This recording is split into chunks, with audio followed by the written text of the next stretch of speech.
Welcome everyone to B2B Practitioners session. Today we're diving into one of the most underestimated growth blockers in B2B, moving beyond your first ideal customer profile and aligning the team on that. So as companies scale, things get messy. Marketing is running their campaigns both based on one ICP. Sales has a different idea who they want to target, and they're out in the field. Product is building again for a third audience altogether. So if the go-to-market team is not aligned, you get low quality prospects, poor conversion rates, confused messaging, and overall the go-to-market strategy feels a bit reactive and not strategic, right? So in this session, we don't want to do the theoretical framework on how to come up with an ICP, ideal customer profile. We actually want to show you how we did it with one of our clients. That's why we are joined by Kirill Mankowski, CEO of Softgarden, who will share how Softgarden, a talent acquisition suite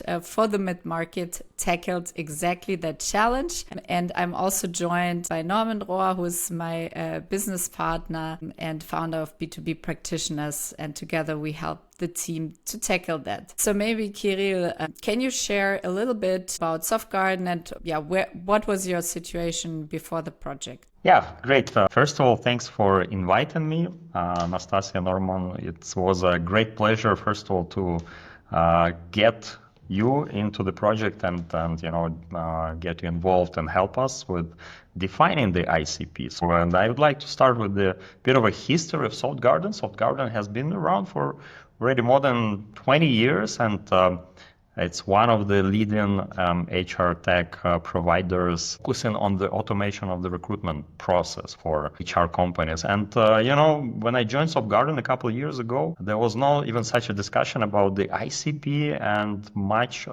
many of our colleagues, they never thought what the customer profile, what is the ideal customer profile, what it should be. Yeah? So we kind of did what we can do best, marketing campaigns, communication on the product, and whoever came to us, we just were happy to accept everyone. However, that approach, it led ultimately also to understanding that, probably not all customers are created equal, if I may rephrase, and that we also need to be focused with our resources, with our starting from, very top of the funnel marketing campaigns and then going all the way down, let's say BDR sales, and to have probably also a different approach. And not all customers were equally even suitable for our solution. So some of them we acquired, but we lost them very quickly because the product was not suited to their needs. And also we realized that, it could take much more effort to acquire, especially if we're talking about enterprise or companies internationally. So that kind of led to, first of all, the idea, understanding that,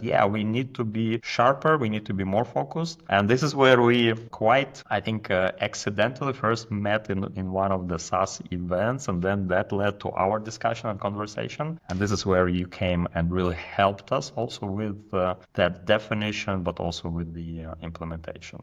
That's a bit of a history. And partially this whole process was complicated by the fact and our realization of the different needs of two distinct types of clients. So we also realized that on one side we have a strong position already in the large, not the enterprise, not the extra large, but the large companies, let's say 500 to around 1,500 employees.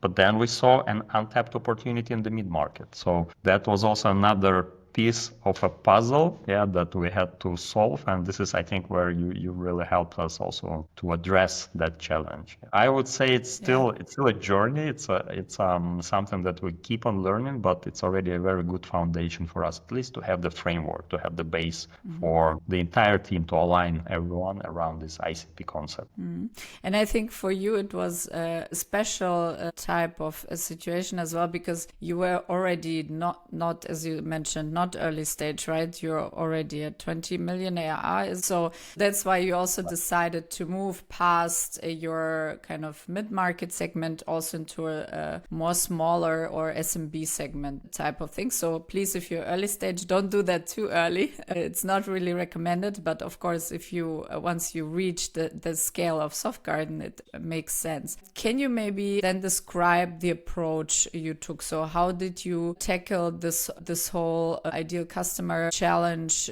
given that your go-to-market org is very, very large, right? You have a media team, you have a software team, you have marketing, you have product, etc. So it's quite a large organization. Yeah.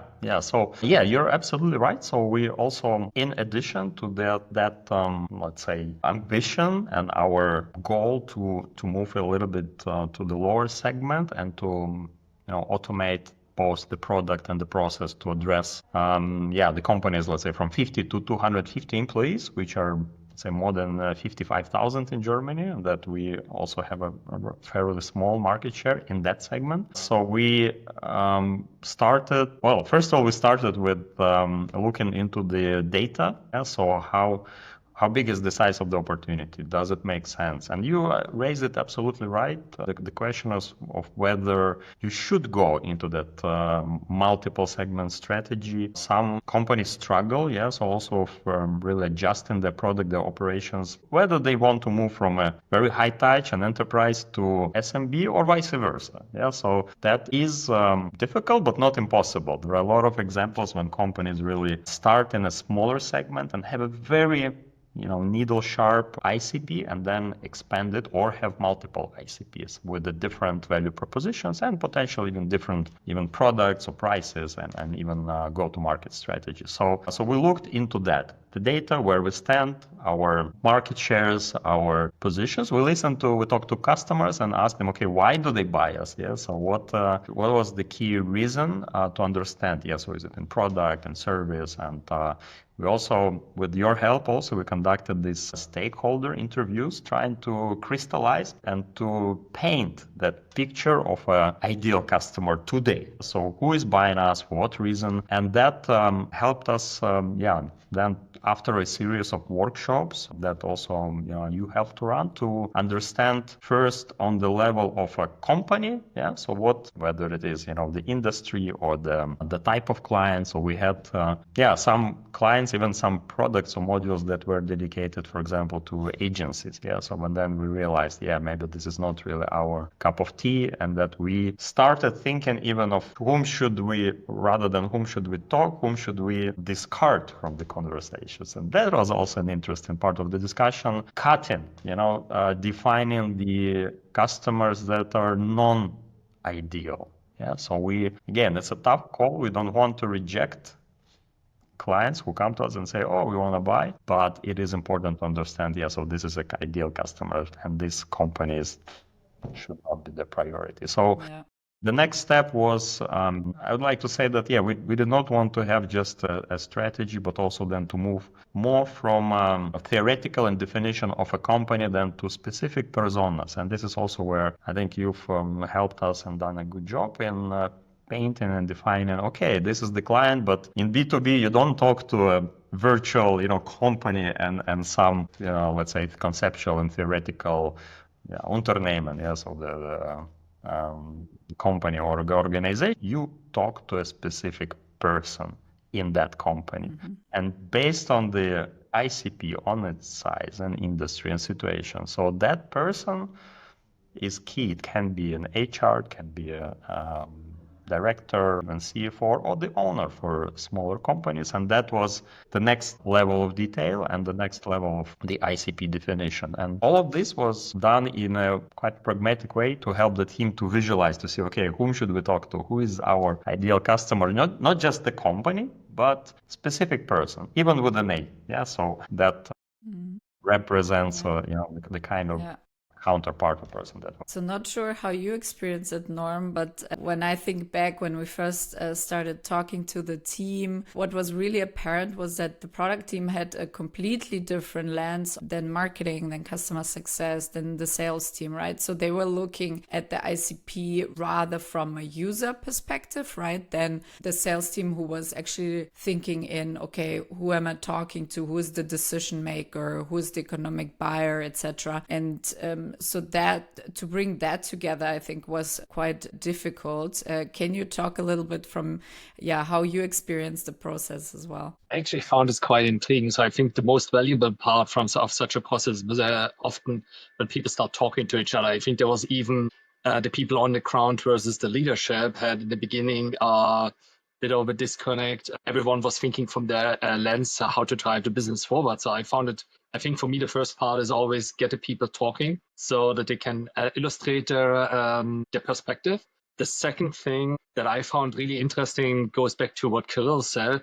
The hardest part is always to say no to some business. And remember, even it takes a while to sink in. So we had a number of sales enablement processes, but even in the last sales enablement workshop, there was finally one of the sellers who said, now I understand why I should have said no to this customer that has been dragging on for so long. It took up all my time. And just yesterday, I basically had to give up on it after 3 months. If I had known all this and understood, then I would have said no from the beginning. So I think my 3 core takeaways is exactly what Kirill said. It's very important to spell out who we don't deal with. Second thing is it's important to get people talking. The third one is it's not just defining it, it's also about training and letting it sink in. So even when I think I worked for Google and there was always the saying, Jonathan Rosenberg said, repetition doesn't spoil the prayer. So at the time when leadership gets boring of gets bored of the message, it only starts sinking into the people who actually need to implement it. So you have to repeat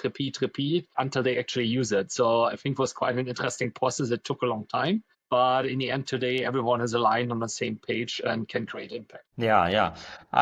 Look, I just to answer shortly, and then maybe a bit more detailed answer. So first, we had to explain in general why we need ICP. Because someone might say, and the colleagues, okay, we worked without it before. It did work. We grew. We were able to acquire clients. So why? What's the need?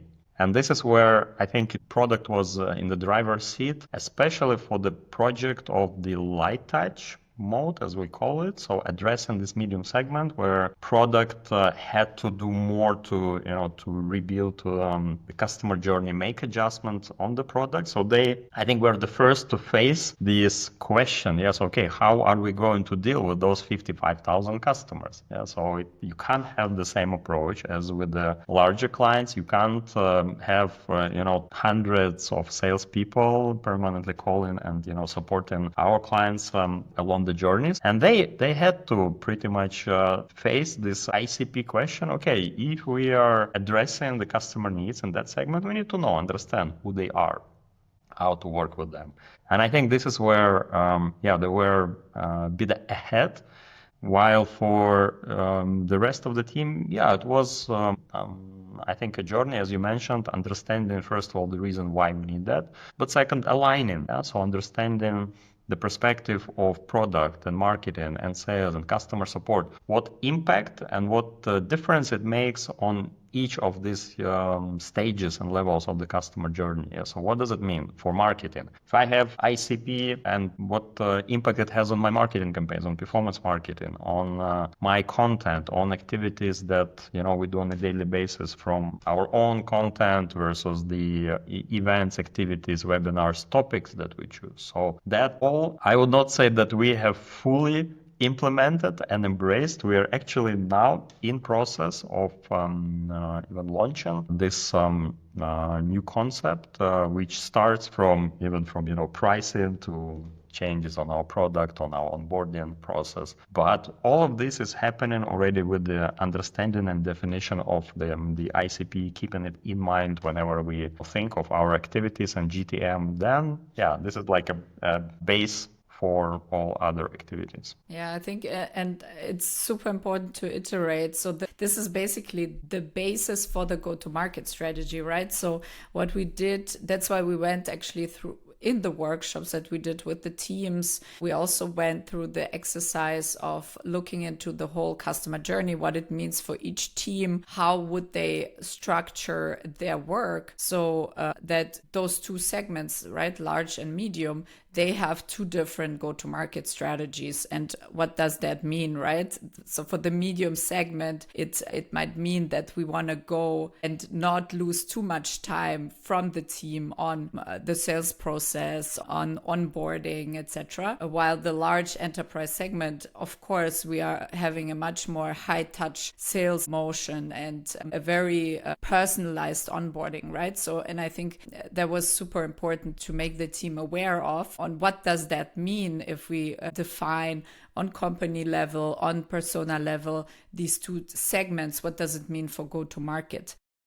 Absolutely. So maybe, yeah, what was, Norm, can you also describe a little bit where we took the data from, like what is important for the process, and also a little bit about how we structured the workshops? That's a pretty broad question. So maybe let's look at typical data sources. I think you can do your initial work by looking at what's already in the company. Softgarden had a lot of material that Kirill, he probably still may remember signing the POs. He had already worked with agencies for all the market research. So there was actually a trove of treasure that we could use as a starting point. I think there it was mainly sifting through it, honing in on what is really important and what is just a distraction. And we basically refined it with loss analysis to actually see what was going on. As we all know, painfully, the biggest loser on the market is always losses against doing nothing, because people just shy away from taking the decision. That's typically a sign that they don't feel like the product is responding to their needs. Then once you have this initial base, what we did was basically survey to the wider team so that we could actually uncover all of the information on the ground and basically channeled an initial workshop up to the leadership team. Leadership team, we basically discussed, okay, we've seen this, that's the direction we need to go. We brought also in product as an important impulse driver that basically gave us the perspective, hey, the go-to-market teams are actually thinking that direction. Product is more concerned about the users. How can we marry this? So I think you have an excellent product team, and there was actually this smooth building the bridge between the two and having them meet in the middle. And then I think we had one workshop with the cross-functional teams where people from account management, from sales, are part of. And based on this, we actually finalized the ICP descriptions, the personas. And then I think, like I said, the most important part of the process for me is always you need to spread the word. So I think, Kirill, in your all hands, in your strategy meetings, you basically started seeding the roots. But then we also did the trainings in order to really make sure that people apply it. We even did workshops. Okay, how do you deal with this persona? What would be their objections? What would be their thinking? It was actually quite a fun part, because even though most of the people said, oh, somehow I got it, once they finally had to apply, it was actually a completely different game, how to use this. And I have to laud actually or commend your company, because you have still this great mix of people who've been with the company for a long, long time, who really experimented and experienced everything. And they actually helped really pull through the new employees or new in the company. So was really a fun process. Anastasia, did I omit anything from this process that you want to add? Yeah, I think one thing I really loved when we were scoping out the project was the fact that your VP Sales and Customer Success, Natalie, she said, we don't just want a slide deck with the ICP sitting in there, right? We actually want to enable the team. And this is oftentimes a problem that happens. You create something beautiful and then it sits there and nobody's using it, right? And you said from the start, okay, we actually want to make sure the team understands. They they know how to apply it. And we had to go through various sessions. We did even like sales training where we actually role played, right? And I think that was quite helpful also to really understand, not just on company level, but on a persona-based level, what are the pains and how do I address them as a seller to add to that. So maybe Kirill, what was one aha moment in this whole process, or were you surprised to see how teams viewed the ICP? Were you surprised at anything? Yeah, I think it was we wanted the team really, as you mentioned, to use the ICP. And I think key here is repetition. So we wanted also, as I mentioned, to apply it in many different aspects of our operations. And that means that we need to align among the teams, yet it means that also different teams, they have different perspectives and maybe different expectations. Yes, okay, should we or should we not talk to that person if they're not, or to that customer if they're not our ICP?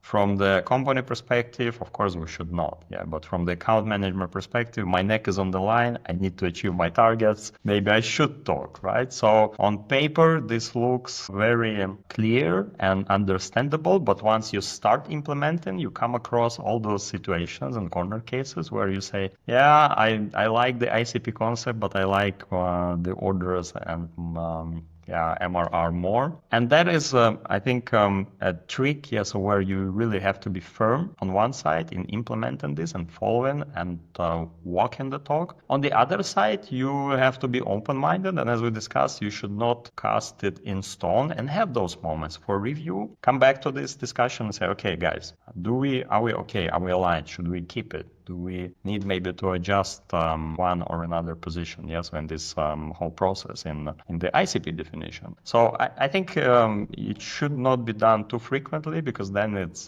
just not very consistent. On the other side, yeah, I would say for us this aha moment was the realization also of those that there are a lot of customers that maybe we should not address. And that led also to the discussion also on our both geographically in terms of industries, the type of companies, but also more narrow definition of more narrow segmentation based on the customer needs. And that, let's say, the best way to describe it was how much hiring they make, and that led to the segmentation based on the company size, but also based on their hiring potential. So I would say it's a journey, it's a learning curve.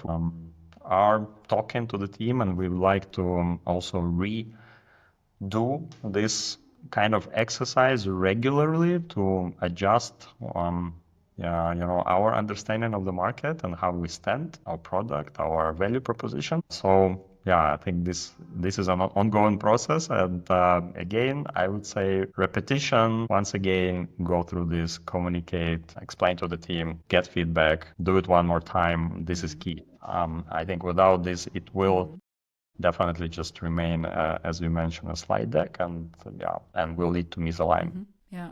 No, definitely. And can you maybe talk a little bit about concrete outcomes? You mentioned the low touch model for the medium segment. So where you at, how did it translate into the go-to-market strategy? Did teams already implement everything? Because I mean, there were obviously a long list of projects that we came up with that need to change, right? From how a lead comes into our system, how do we qualify it, how do we score it, up to the expansion, right? And health score of an account. So maybe you can talk a little bit about that. Yeah, so it's a work in progress. So we are now preparing for the soft launch. So just as we speak, also we're completing the last steps of the internal testing. And as I mentioned, so for us, ICP was not a standalone exercise. It was a part of this project where we wanted to address the medium segment, with with a different customer journey, but also to be sharper on the enterprise segment. So we'll know more, I think, in the coming weeks after we get more and more customers and leads, actual real life customers going through the journey, giving us feedback on the product. And we will see also better whether, also we're hitting that ICP that we have defined and whether the segregation works. But generally on the process itself. So I think it was incremental. I mean, it was very important for us to map and to keep this ICP in mind when we were defining what kind of customers and clients would fall or would go for one or another package. Yeah. So even within the defined ideal customer profile for medium segment, we also had these different personas or buying personas that we tested. Yeah. So we put ourselves in their shoes and just walked through the journey. So trying to understand how would they react to one or another proposition. Yeah. So how would it look like? So again, I think it's a bit too early to say on the actual numbers. I can't tell you now with the slide touch few weeks or maybe even better, even a few months when we have already run it for a significant period of time to see the results. And I think that would be the litmus test, and we will know has it worked or not. Great. So, Norm, maybe you can also talk a little bit about the most common mistakes that we see when companies try to define their ICP for the first time, or they're moving as Softgarden into a new segment, redefining. What are the most common mistakes there? There are so many. That's probably a lot of stories, but I think the most common things that I see when to start off is not being able to clearly delineate what you want to focus on. There's saying no to certain speakers specifically and spelling it out. That's one important factor. But the argument the most often, because it's so unnatural, why should I give up on something? Why should I be specific when there's the whole ocean of opportunities? Problem is, if you try to be everything to everyone, you will end up being nothing to most of the people because they don't see why they should buy with you. So my explanation is always, if there's two companies out there and you have a problem right now, let's say with repairing your bicycle, there's one thing, I'm your repairman for everything, and there's the bicycle store and you have an reasonably expensive or valuable bike. Do you go to the I do everything guy? Or do you go to the bicycle repair person? Most likely you will go to a bicycle shop because you trust them that they can do this better. And the better you describe why you're the right solution for a certain segment, the more likely you are winning the fight for the customer. Well, the segment needs to be big enough, but that's a commercial thing that I'm sure Kirill took good care of. So this is probably one of the most common mistakes, so not refining the ICP too narrowly enough. The second thing based on this is also the value proposition, being too broad in the value proposition, not trying to distinguish yourself from the competitive alternative. When I say competitive alternative, that could also be, I just hire an intern who does the job, or I just stay with Excel. That's in fact the most common competition. Either you throw people on it or you still do it with Excel. In the stage that Kirill was in, moving into more segments, I think the two most common mistakes is on the one hand, the product side, that the product starts developing before you actually have an understanding of the segments. And that might actually mean that the requirements are different, and then that's a whole different animal. How do you staff the product teams? Because you often get them into this thing, this segment requires this feature, this segment requires this feature. How do you solve this? That's something for your product team to handle, Kirill. The second thing I would say, as people expand, you need to be very conscious and deliberate what segments you add. There's a lot of segments, and they need to be clear. You can't just say, now I'm doing this entire spread, and suddenly you end up, there's always the middle count. You need to be very specific. That's the segment, describe it clearly, and also explain to your teams why are they different. And it might well mean, if I think about go-to-market motions, it's very hard to maintain multiple go-to-market motions. At some point, you will have to decide, can this be done by the same team? Or do I need to have very, very clearly distinctive teams?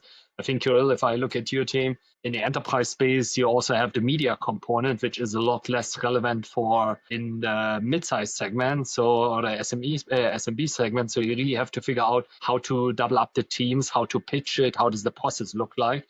But I think from everything I've seen, you pretty much nailed this, thanks also to your strong leadership team. Yeah, maybe to wrap things up, if you could give one piece of advice to SaaS CEOs, CROs, revenue leaders struggling maybe with, go-to-market and thinking about their ICP or going back to the drawing board, so to speak, what would that be? One piece of advice: start with defining ICP as early as possible, and don't be afraid also to be wrong or even adjust it later. It is better to have it, even if not it's perfect, but your best understanding to your best knowledge at this point in time, make it your ideal customer. And again, don't be afraid to say no, because again, this is ideal customer. It doesn't mean, of course, if you have some customer who is maybe not your ideal, but willing to buy your product as is, falls into the journey, does not cause you much trouble, of course, you will serve to this client. And if it's working, it's working. But also be strict and try to be as clear and as precise as possible on defining this ICP. Like really try to visualize and like we mentioned, also even have a kind of a role play and gamify this. Okay, with your team, do this. I'm the client, you're the seller, you're the customer success manager, and try really to live through this. You will be surprised how many things will come up also just through this simple exercise. And the next piece of advice, just try to find those customers and talk to them. That will be also a very interesting exercise that also help to us gather this feedback. What do they want? What do they need? How they see you and your product. So to sum up, define it as early as possible and then find those clients and show them your product, engage with your team, and that will give a good understanding, are you on the right path or not. Norman, maybe from your side as well, what would you say to revenue leaders, CROs, CEOs? Yeah, I think it starts with the customer. I think that comes natural to, I would say, to almost everyone, but then at some point we believe there's always in founders, particularly this conviction, they want to change the world. So if they listen to everyone, they wouldn't change the world. But at some point, you really have to talk to customers, get their feedback, also be able to discern it. That's why I always say it's more art than science. So I can share all the books or all the wisdom. By the end, you need to be able to listen what's behind the lines. So the customer might say one thing and they actually mean something else. Try to avoid tactics. I often hear this, we need to go inbound. Is inbound really the right thing? I just heard this company grew because of outbound. Why didn't we do it like HubSpot, Personio, or Salonis? So I think it's about what fits for the customer, and positioning is really, really strategic. Don't do it on the time. So there's actually, if you don't have it, you recognize this because your customers define your positioning, or your salespeople in the middle of a sales pitch. The customer just said this, and then they say, yeah, we fit in there. And suddenly you get really blurry in the visibility because you go to a trade show and everyone talks about you differently. Yeah, I agree. ICP clarity and then also positioning for that matter, it's not nice to have, right? That basically the foundation for efficient go-to-market, and it kind of applies to very early stage tech companies, but also once you grow and you want to go into new segments, it gets as important or even more important. And then I think, especially in saturated markets, tough economic conditions, right? Guessing is way too expensive, and going like super broad is way too expensive. I would say in terms of how to define your ICP is you look at your CRM data, you talk to customers, you do internal stakeholder interviews, you pull together all the data that you have, and then you start working on defining the company level, which are the signals that like company size, etc., but also maybe like we had it with Softgarden, number of job posts, right? That can be a signal as well. And then going deeper into what are the personas underneath in those companies that you talk to, what are their pain points, how do you position yourself against your competitors. And then from that, once you have those ICP segments, you can define actually the go-to-market strategy. So your product packaging, your pricing, which motion, etc. So, and then alignment obviously is key, and to enable the team is key. So not just having a nice slide deck that sits there in your drive, but you actually do have enablement sessions with your team so that they understand, okay, what does it mean for my team? What do I need to change in my daily work? And then I think that makes the whole team much stronger, the go-to-market strategy much stronger. So thank you so much, Kirill, for joining us today. Thank you. A lot of success for the low-touch model. Thanks a lot. Thank you very much, Anastasia, Norman. Thanks for inviting to the show, but also for your ongoing support and this project. It's been a great experience, I can tell you. Also, I learned a lot. The team also, it was an eye-opener for many of them. And as I mentioned, starting from the whole concept, but now also coming to the implementation. It's been an exciting and interesting journey. So thank you for that, and also wishing you good luck in your projects. Thank you so much.